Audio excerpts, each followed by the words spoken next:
Delta Junction, Alaska. That is where a box of Back 40 mini Firewood Flames of the Northwoods mix is heading out to. Way up north, a box of mini Firewood is heading up to Alaska, which is pretty cool, I think. And I'm not going to mention I don't know if, I never know if people want me to mention their names or not in video, so I'm just going to mention the city. And if it was you that ordered the Flames of the Northwoods Back 40 mini Firewood mix, thank you very much. I appreciate it, and I hope you enjoy the Flames of the Northwoods way up north, up there in Delta Junction, Alaska. And yeah, like I said, I never really know whether or not to mention people's names or anything. John over at Frickin' Jeep, he gave me a little idea for today's video. Now that I just mentioned that I don't like mentioning names, but I'm going to mention John's name because we all know and we all love John over at Frickin' Jeep. He is a hoot. He is a heck of a guy. Crazy old woodhound. And he doesn't mind me saying crazy or old because he knows he is both. So John gave me an idea. Well, he asked me a question about the greenhouse because he has a greenhouse. Hang on, I got 2 totes that I brought back because I have to take some mini Firewood out of the micro kiln right there. But he has a greenhouse, and he said that the other day inside his greenhouse, the temperature was like 130 degrees. So he was wondering how hot my greenhouse here gets in the sun, and if that would if that would be hot enough to heat treat the mini Firewood. And I know that it's not going to be, because for the heat treatment process, you need the internal temperature of the wood to be at 140 degrees for 60 minutes. But what I did this afternoon is I came back here, I put 2 pieces, I drilled 2 pieces out so that I could put the probes in.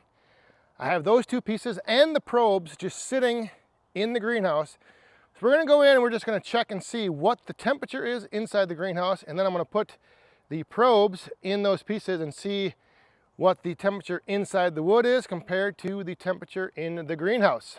Oh yeah, sounds pretty fun and exciting, doesn't it? Here we go. Woo, all right.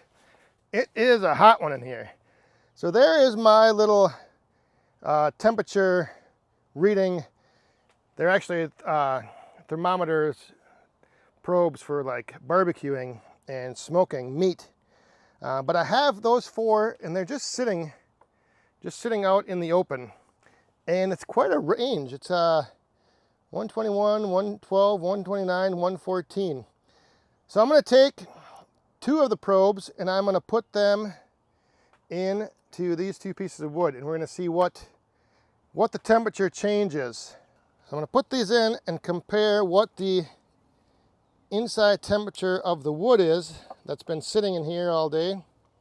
All right, so if we look now, so on the left-hand side, those are the 2 probes in the wood, and the right-hand side are the 2 probes just sitting out in the open sun.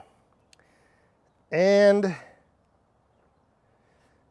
so you can see top row there, inside the wood is reading right now 113, outside 120. The other probe inside is 108, outside 111. So I don't know. You can make with that data what you will. All it really tells me is that the inside of the wood is nowhere near being 140, even though the outside, we're only 18 degrees away on the outside temperature, but inside those 2 pieces of wood, it looks like it's holding steady right there at about 113 and 108. So it's still warm, it's still hot and inside the wood, and you know, all of this sitting in here is obviously drying and seasoning, but it is not going to be anywhere near the temperature needed to be certified for heat treatment. And I do have my greenhouse, the ends open. So that is another thing that I probably should mention, is that it's not an enclosed greenhouse, because I just think having air being able to flow through also adds that extra element to dry and season the wood. Inside, it's plenty warm. I mean, you can see we're at 124 or 115, depending on which of these probes you look at. So inside temperature, we'll just say around 115, but inside the wood is only about at, well, we'll average out at 110. But it is kind of interesting just because, you know, the inside temperature of the wood is not that far off from the inside temperature of the greenhouse. So it gets hot in here and the wood definitely heats up. So there you go, John. I know you had said your greenhouse was at 130. So if that's the case, the internal temp of your wood may be right around that like 120-ish, maybe. I don't know.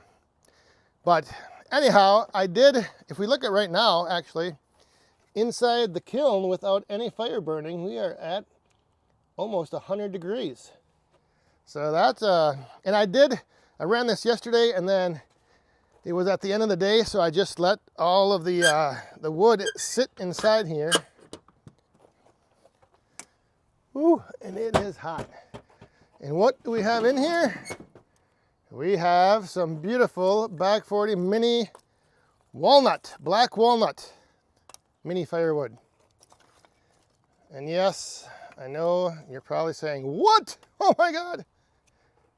All of that walnut could have made a lovely nightstand or something. But walnut is one of the species that is included in the Back 40 Flames of the Northwoods mix. So what I'm going to do with this stuff right now is I will transfer it into those totes, and then I take that into the basement, down into the distribution center.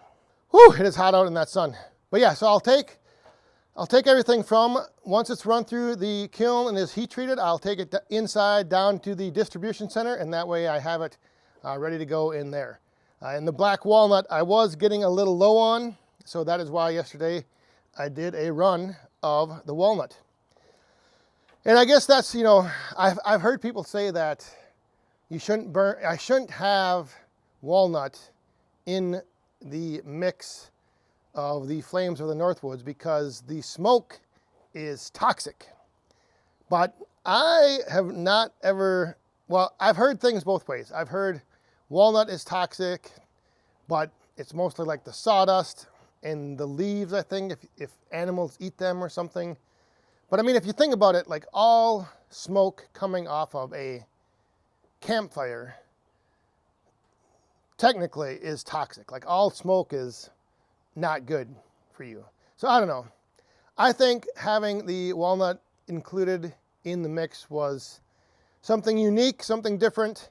It has a very distinct and bold look to it, so it sets itself, you know, you notice the black walnut pieces mixed in with all the other 6 species that are inside the Flames of the Northwoods.